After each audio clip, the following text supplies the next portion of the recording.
अरे इथं कशी सायकल चालवतेस तू? बघून चल ना जरा. माझं मी पाहून घेईन काका, तुम्ही मध्ये मध्ये करू नका. ही कुठली पद्धत तुझी बोलायची? संस्कार विसरलीस काय? हो विसरले, काय करशाल? काय अधिकार त्याला मला ओरडायचा? काय बघतीस तू? काय ग? काय झालं?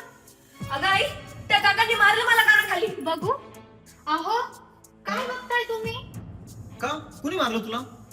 ते काकांनी मारलं. अहो, तिला काय विचारताय? चला त्यांच्याकडे. ठीक, चला.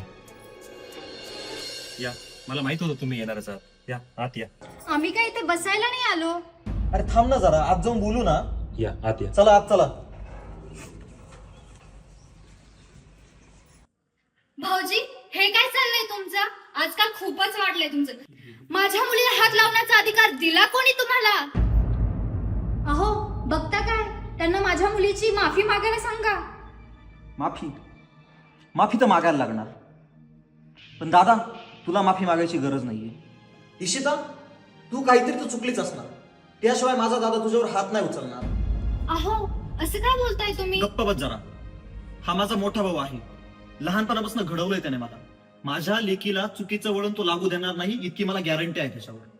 सौरभ, आज तुला माझा विश्वास वाटला हे बघून बरं वाटलं.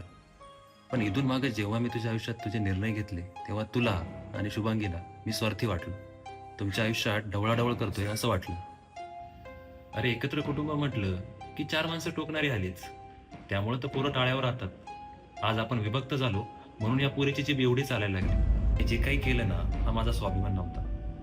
आपल्या विस्कटलेल्या कुटुंबाची घडी एकत्र आणण्याचा तो एक प्रयत्न होता. मला फक्त तुझा आणि तुझ्या प्रपंचाचा विचार होता. दादा माफ करा मला, माझी देखील चूक झाली. हो काका, खरंच माफ करा मला. भाऊजी, खरंच आम्हाला माफ करा. आमच्या सर्वांकडून चुकी झाली.